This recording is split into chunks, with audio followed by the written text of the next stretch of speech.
Hello students, welcome in my biology class. In the previous class we have discussed about the chapter transport of molecule in the plant, and in this chapter we have discussed about the active and passive transport. We have discussed about the process of diffusion, process of osmosis, and we have also discussed about the facilitated diffusion. So in this part we will discuss some important terms, that is uniport, symport and antiport. Okay, so let's first understand about what is this terms and what does it means, what is symport, what is antiport and what is symport. तो यहाँ पर जो uniport है, uni का मतलब होता है one. Okay, तो यहाँ पर ये जो टर्म है यूनिपोर्ट, इसका मतलब होता है कि कोई एक molecule, one type of molecule. यहाँ पर क्या होगा, किसका ट्रांसपोर्ट होगा? Transport of only one type of molecule, one type of molecule. Okay, जबकि सिम्पोर्ट और एंटीपोर्ट जो होते हैं ये कपल ट्रांसपोर्ट कहलाते हैं. कपल का मतलब क्या हो जाता है, यानी कि कोई दो तरह के कपल ट्रांसपोर्ट. कपल ट्रांसपोर्ट इसका क्या मतलब होता है कि two different types of molecules, two different types of molecule जो कि ट्रांसपोर्ट होंगे. ठीक है, अब यहां पे जब हम बात करेंगे तो ये जो ट्रांसपोर्ट हो रहा है वो मेम्ब्रेन के थ्रू हो रहा है. This is the plasma membrane और we can call it cell membrane. ठीक है, अब इस सेल मेम्ब्रेन में हम एक साथ तीनों को देख सकते हैं कि अगर हम यूनिपोर्ट की बात करें, suppose this is the transport protein जो कि कैरियर प्रोटीन कहलाती है. So this is the one. Second हम दिखाएंगे सिम्पोर्ट को और तीसरे को हम दिखाएंगे तीसरी जगह पर एंटीपोर्ट.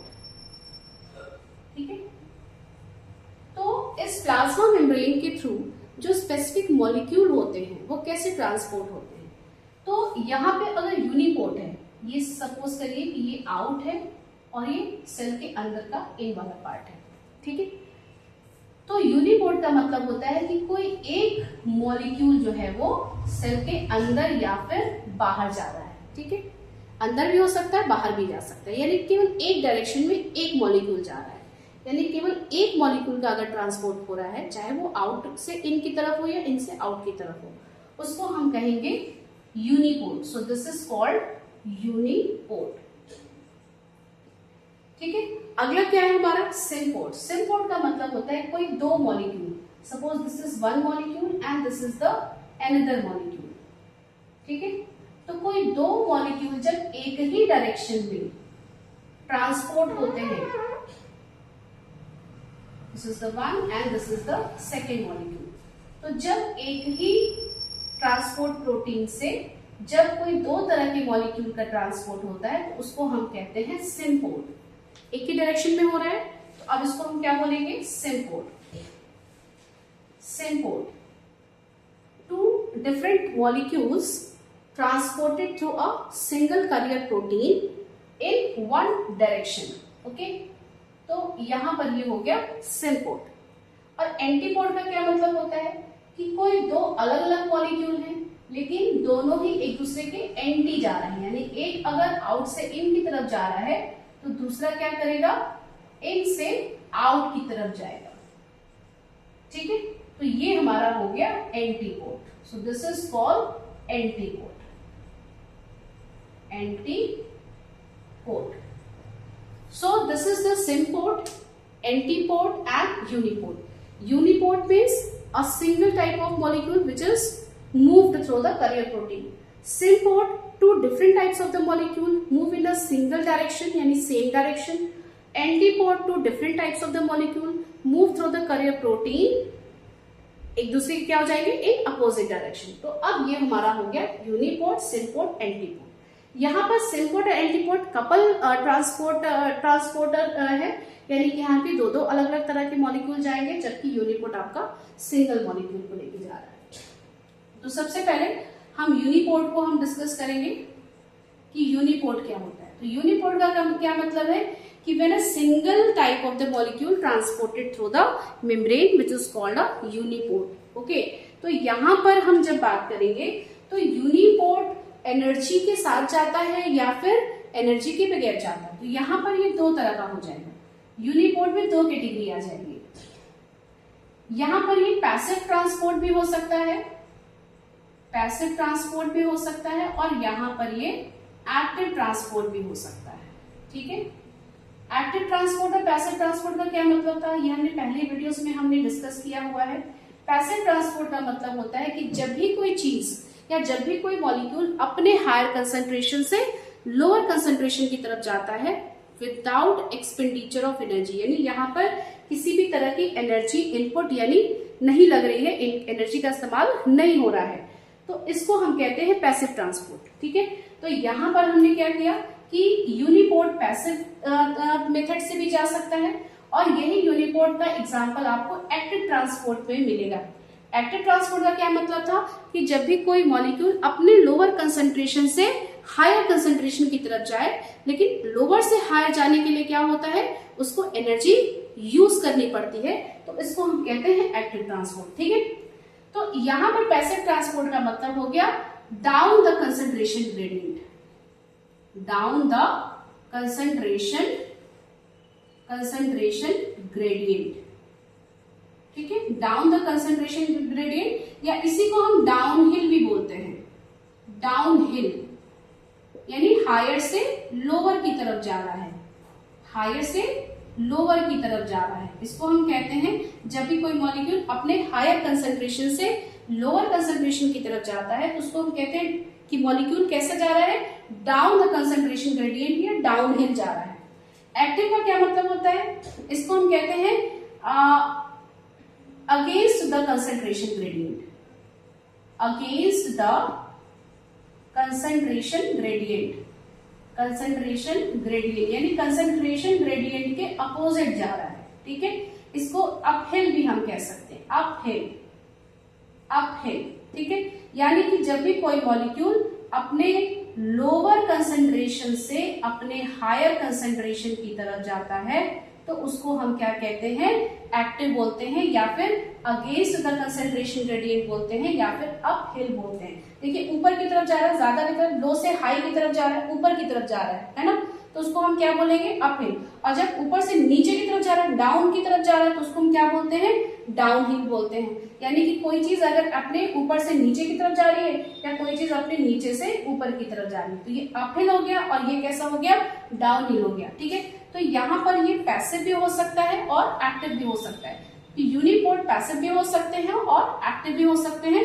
इसमें हमने पैसिव में क्या देखा था, फैसिलिटेटेड डिफ्यूजन हमने लास्ट में डिस्कस किया था, फैसिलिटेटेड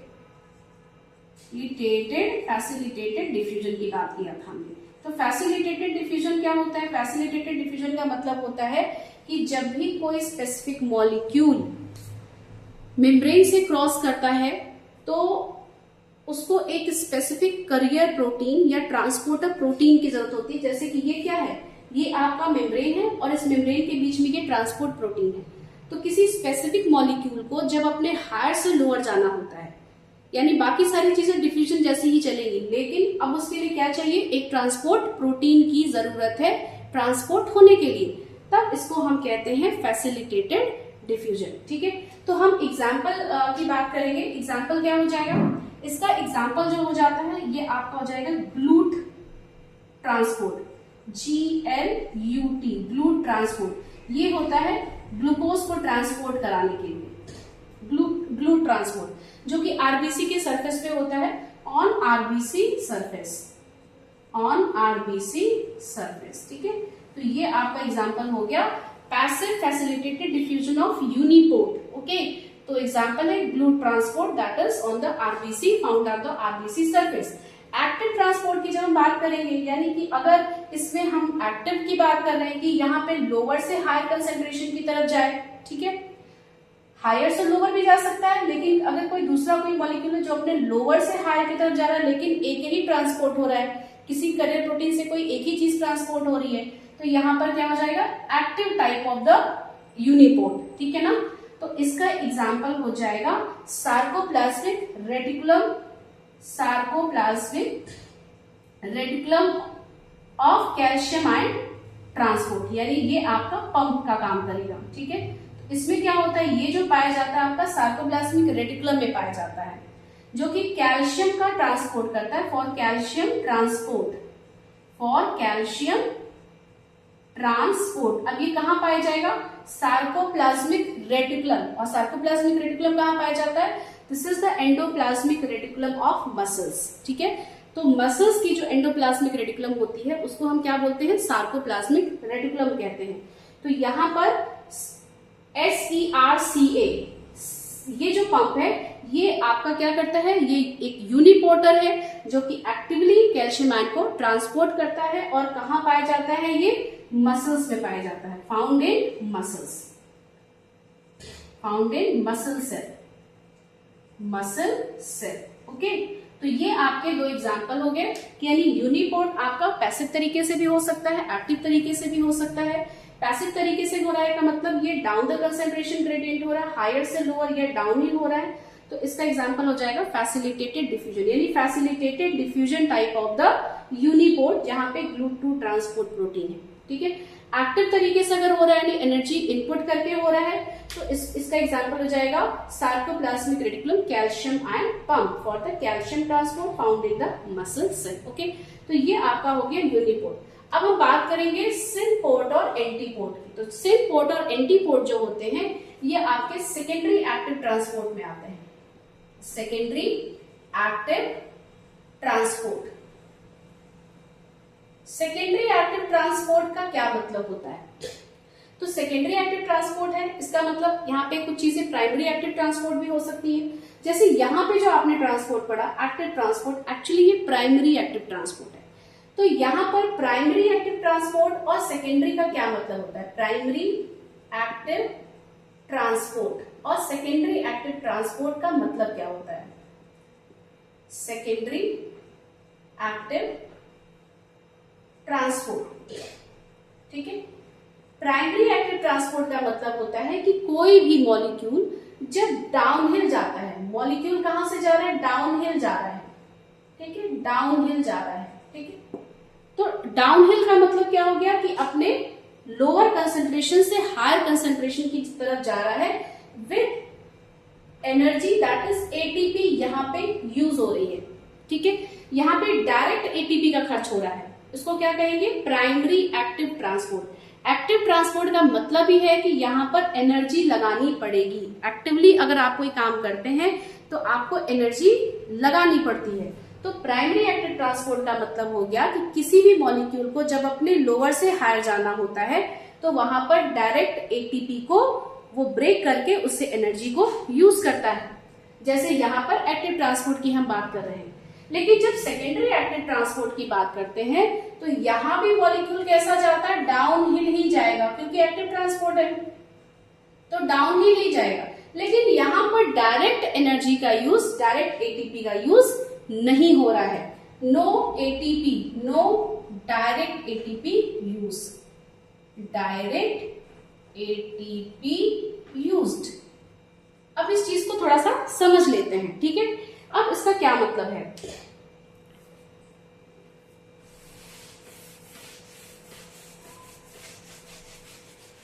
देखिए अब यहां पर हम बात जब हम कर रहे हैं सिनपोर्ट और एंटीपोर्ट की। ठीक है, तो यहां पर सिनपोर्ट का क्या मतलब होता है कि अगर हम एक एग्जांपल से समझें, चलिए एग्जांपल ले लेते हैं, एग्जांपल ऑफ सिनपोर्ट। सिनपोर्ट, तो एग्जाम्पल ऑफ सिनपोर्ट की जब आप बात करेंगे तो वहां पर सोडियम ग्लूकोज ट्रांसपोर्टर की बात करेंगे, ट्रांसपोर्टर। ठीक है, अब देखिए ये आपके कहां कहां पाया जा सकता है, ये आपके स्मॉल इंटेस्टाइन में होता है, स्मॉल इंटेस्टाइन, और ये आपकी किडनी ट्यूब्यूल्स में भी होता है, किडनी ट्यूब्यूल्स। अब इसका क्या मतलब है, जब भी सिनपोर्ट होगा या जब भी एंटीपोर्ट होगा, यहाँ पे क्या चीजें होंगी, सपोज करिए कि ये आपकी मेम्ब्रेन है और इस मेम्ब्रेन में यहाँ पर हमारा ट्रांसपोर्ट प्रोटीन है, this is the carrier molecule या फिर इसको क्या बोल रहे हैं, ट्रांसपोर्ट प्रोटीन, ट्रांसपोर्ट प्रोटीन। ठीक है, तो इस तरीके से अगर यहाँ पे देखिए सोडियम और ग्लूकोज दोनों का ही ट्रांसपोर्ट होना है, यहाँ पे सोडियम भी ट्रांसपोर्ट होगी और ग्लूकोज भी ट्रांसपोर्ट होगी।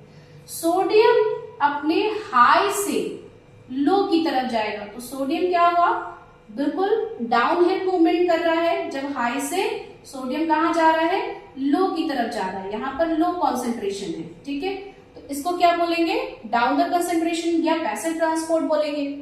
अब यहाँ पर जब ये पैसिव ट्रांसपोर्ट होता है तो यहाँ पर एनर्जी क्या होती है, रिलीज होती है। ठीक है, जैसे कि एक्टिव ट्रांसपोर्ट में एनर्जी लगाई जाती है, वैसे पैसिव ट्रांसपोर्ट में एनर्जी रिलीज होती है। तो इस एनर्जी को इस कैरियर प्रोटीन ने इस्तेमाल किया और इसकी इस्तेमाल से ये ग्लूकोज को क्या करेगा, ट्रांसपोर्ट करा देगा अपने लो कंसंट्रेशन से अपने हाई कंसंट्रेशन की तरफ। बात समझ में आ गई सभी को? ठीक है, तो यहां पर देखिए क्या हो रहा है कि यहां पर भी ग्लूकोज अपने लो से हाई की तरफ जा रहा है, यानी कैसा जा रहा है, अपहिल जा रहा है। ठीक है, अब अपहिल जाने के लिए एनर्जी चाहिए, लेकिन इसने डायरेक्ट एनर्जी का इस्तेमाल नहीं किया, डायरेक्ट एटीपी का इस्तेमाल नहीं किया। इसने कौन सी एनर्जी यूज की, ये सोडियम से जो अपने हाई से लो की तरफ गया, इसने जो एनर्जी को रिलीज किया, ये क्या किया, अपने एनर्जी को रिलीज किया। अब इस एनर्जी का इस्तेमाल ये ट्रांसपोर्ट प्रोटीन करेगा, जिससे इसके स्ट्रक्चर में चेंज आता है और जिससे कि ग्लूकोज अपने लो से अपने हाई की तरफ मूव कर जाता है। तो ये जो है वो आपका क्या हो गया, किस तरह का हो गया, सिम्पोर्ट कहलाएगा। यही आपका एंटीपोर्ट में भी होता है। एक और एग्जांपल देख लेते हैं, जैसे यहाँ पे सोडियम ग्लूकोज ट्रांसपोर्टर हो गया। एक और एग्जांपल अगर हम देखेंगे तो यहाँ पर हो जाएगा सोडियम आयोडीन ट्रांसपोर्टर या को ट्रांसपोर्ट। हमेशा सिम्पोर्ट को क्या बोलते हैं, सिम्पोर्ट को हम को ट्रांसपोर्ट बोलते हैं। को ट्रांसपोर्ट यानी साथ साथ हो रहा है एक डायरेक्शन में, को ट्रांसपोर्ट बोलते हैं। जबकि एंटीपोर्ट को हम क्या कहते हैं, काउंटर ट्रांसपोर्ट बोलते हैं, यानी कि उल्टा जा रहा है। तो सोडियम आयोडीन ट्रांसपोर्ट ये आपका कहां पाया जाएगा, थायराइड ग्लैंड में होगा, थायराइड ग्लैंड में होगा। और एक और एग्जांपल होता है जिसमें हम बात करेंगे sodium potassium and chloride transport की या को ट्रांसपोर्ट की। ठीक है, तो ये आपका कहां पाया जाएगा, ये भी आपके किडनी में पाया जाता है, किडनी में पाया जाता है, इंटरनल ईयर में होता है, इनर ईयर में होता है। ठीक है, तो ये आपके एग्जाम्पल हो गए, 3 एग्जाम्पल हो गए। सबसे पहला एग्जाम्पल हमने बात किया था सोडियम और ग्लूकोज ट्रांसपोर्ट की, दूसरा हमने बात किया था सोडियम आयोडीन ट्रांसपोर्ट की, और तीसरा हमने किया सोडियम पोटेशियम और क्लोराइड ट्रांसपोर्ट। तो यहाँ पे ये तीनों एग्जाम्पल जो है वो सिम्पोर्ट की बात हो रही है, यानी कि 2 अलग अलग तरह के मॉलिक्यूल या 2 से ज्यादा मॉलिक्यूल जो होते हैं वो एक ही डायरेक्शन में, एक ही प्रोटीन के थ्रू एक डायरेक्शन में ट्रांसपोर्ट होते हैं, उसको हम क्या कहते हैं, सिम्पोर्ट कहते हैं। ठीक है, इसके बाद हम बात करेंगे एंटीपोर्ट की। तो एंटीपोर्ट का मतलब होता है कि जब कोई भी 2 या 2 से अलग तरह के मॉलिक्यूल जब अपोजिट डायरेक्शन में मूवमेंट करते हैं तो उसको हम बोलते हैं एंटीपोर्ट। ठीक है, तो अब हम लोग बात कर लेते हैं एंटीपोर्ट की। तो एंटीपोर्ट देख लीजिए, एंटीपोर्ट को हम क्या बोलते हैं, काउंटर ट्रांसपोर्ट भी बोलते हैं। This is called counter transport. ये भी कैसा है, सेकेंडरी एक्टिव ट्रांसपोर्ट है, ट्रांसपोर्ट। ठीक है, इसमें हम एग्जांपल लेकर के क्या बात करेंगे, सोडियम और calcium ion transport, calcium transport. ठीक है, ये कहां पाया जाता है, ये आपके हार्ट में पाया जाता है, फाउंड इन हार्ट, ये ट्रांसपोर्ट कहां पाया जाता है, हार्ट में आपको पाया जाता है, और आपकी नर्वस सेल्स में पाया जाता है, नर्वस सिस्टम में, नर्वस सिस्टम में। ठीक है, नर्वस सिस्टम में जो आपके सेल्स होते हैं वहां पे पाया जाता है। ठीक है, तो यहाँ पर सोडियम और कैल्शियम ट्रांसपोर्ट का क्या मतलब हो गया कि यहाँ पर अगर आपकी कोई मेम्ब्रेन है, ठीक है, और ये आपका ट्रांसपोर्टर है, तो सोडियम कैसे जाएगा, सोडियम कैसा जाएगा, अपने हाई से कहां जाएगा, अपने लो की तरफ जाएगा, ठीक है, अपने लो की तरफ जाएगा। तो यहां पर ये क्या करेगा, ये लो हो गया, लो साइड हो गया, तो यहां पर ये क्या कर रहा है, एनर्जी को रिलीज कर रहा है, इट विल रिलीज एनर्जी। और इसी एनर्जी का यूज करके जो कैल्शियम आयन है वो जो कि अपने लो कंसेंट्रेशन में है, वो लो से क्या चला जाएगा, हाई की तरफ चला जाएगा, in opposite direction, in a high, ठीक है। तो इस तरह के ट्रांसपोर्ट को हम क्या बोलते हैं, एंटीपोड बोलते हैं। जैसे सोडियम और कैल्शियम का ट्रांसपोर्ट, तो सोडियम क्या जा रहा है, डाउन द कंसेंट्रेशन ग्रेडियंट जा रहा है, when it moves down the concentration gradient it will release energy, and by using this energy the calcium ion move from the lower concentration to higher concentration। तो यहाँ पे किसी भी तरह के डायरेक्ट एटीपी का खर्च नहीं हो रहा है जो कि प्राइमरी एक्टिव ट्रांसपोर्ट में होता है। इसी तरह से एक और एग्जांपल हम बात कर लेते हैं सोडियम और हाइड्रोजन ट्रांसपोर्ट की। तो ये जो ट्रांसपोर्ट होता है आपकी बॉडी में बहुत सारी जगहों पे पाया जाता है for a pH balance, for pH balance, ठीक है। तो आपके बॉडी में जो आपके बॉडी का जो पीएच है उसको रेगुलेट करने का काम करेगा सोडियम हाइड्रोजन ट्रांसपोर्ट। तो ये दूसरा एग्जांपल हो गया और ये पहला एग्जांपल हो गया। तो ये आपका टॉपिक हो गया यूनिपोर्ट, सिंपोर्ट और एंटीपोर्ट। तो यूनिपोर्ट में दो तरह से हो सकता है, एक पैसिव तरीका भी है फैसिलिटेटेड डिफ्यूजन, दूसरा तरीका होता है एक्टिव ट्रांसपोर्ट, ठीक है। तो फैसिलिटेटेड डिफ्यूजन का एग्जांपल हो गया ग्लूट ट्रांसपोर्ट, और जो आपका एक्टिव ट्रांसपोर्ट का एग्जांपल हो गया sarcoplasmic reticulum calcium ion transport, ठीक है। सिंपोर्ट और एंटीपोर्ट जो होते हैं वो कपल ट्रांसपोर्ट कहलाते हैं, यानी कि दो डिफरेंट मॉलिक्यूल्स जो होते हैं वो किसी एक करियर प्रोटीन से मूव करते हैं। तो यहाँ पर जो सिंपोर्ट है वो एक ही डायरेक्शन में लेके जाएगा, एंटीपोर्ट का मतलब दोनों ही मॉलिक्यूल अपोजिट डायरेक्शन में जाएंगे, ठीक है। तो ये आपका सेकेंडरी एक्टिव ट्रांसपोर्ट कहलाता है। सेकेंडरी एक्टिव ट्रांसपोर्ट का मतलब होता है कि in this transport ATP do not use directly, okay. जो करियर मॉलिक्यूल्स होते हैं या करियर प्रोटीन्स होते हैं वो एटीपी का डायरेक्ट इस्तेमाल नहीं करते हैं। तो वो दो मॉलिक्यूल कैसे जाते हैं, जिसमें से एक मॉलिक्यूल जो होता है वो डाउनहिल जाएगा। जब वो डाउनहिल जाता है तो एनर्जी को रिलीज करता है, इसी एनर्जी का यूज करके जो दूसरा मॉलिक्यूल होता है वो अपहिल मूवमेंट कर लेता है, ठीक है। तो इस तरह के बहुत सारे एग्जांपल हम लोगों ने सिंपोर्ट में देखा। सोडियम ग्लूकोज ट्रांसपोर्टर कहाँ पाया जाता है, स्मॉल इंटेस्टाइन में और किडनी ट्यूब्यूल्स में पाया जाता है। इसी तरह से सोडियम आयोडीन ट्रांसपोर्ट जाके ये जो आपके थायराइड हार्मोन बनते हैं जो कि आयोडीन की वजह से बनते हैं, तो सोडियम आयोडीन ट्रांसपोर्ट जो होता है वो कैल्शियम जो आयोडीन को हार्मोन बनाने में हेल्प करता है, आयोडीन का ट्रांसपोर्ट करता है। तो ये आपके थायराइड ग्लैंड में पाया जाएगा। और सोडियम पोटेशियम और क्लोराइड ट्रांसपोर्ट जो कि किडनी ट्यूब्यूल्स में भी होता है और आपके इनर ईयर में भी पाया जाता है। तो ये आपके बिल्कुल सेम मेथड की तरह होगा कि सोडियम क्या जाएगा, डाउनहिल जाएगा और बाकी आयोडीन अपहिल जाएगा। इसमें भी सोडियम पोटेशियम क्या हो जाएगा, डाउनहिल जाएगा, क्लोराइड अपहिल जाएगा। इस तरह से यहाँ पर अगर हम एंटीपोर्ट की बात करेंगे तो एंटीपोर्ट को हम काउंटर ट्रांसपोर्ट बोलते हैं। यहाँ पे एग्जांपल है सोडियम कैल्शियम ट्रांसपोर्ट का। तो यहाँ पे क्या होता है कि जो सोडियम होती है वो डाउनहिल जाती है, ठीक है। ये कहाँ पाया जाएगा, आपके हार्ट में पाया जाएगा, नर्वस सिस्टम में पाया जाएगा। तो हार्ट की मसल जो कॉन्ट्रैक्ट और रिलैक्स होती है, ठीक है। तो रिलैक्स होने के लिए कैल्शियम को क्या होता है, बाहर जाना होता है। तो सोडियम अपने हाई से लो की तरफ जाएगा, तो ये एनर्जी रिलीज करेगा और इसी एनर्जी को यूज करके कैल्शियम अपने लो से हाई कंसंट्रेशन की तरफ मूव कर जाती है। यानी कि अगर हार्ट मसल एक बार कॉन्ट्रैक्ट किया तो कैल्शियम लिया होगा, और जब वो रिलैक्स होगा तो कैल्शियम को क्या करेगा, बाहर फेंकेगा, यानी अपने लो से हाई की तरफ फेंकेगा। तो लो से हाई की तरफ जाता है जिससे कि आपका सोडियम से फैसिलिटेट होते हुए कैल्शियम बाहर चला जाता है।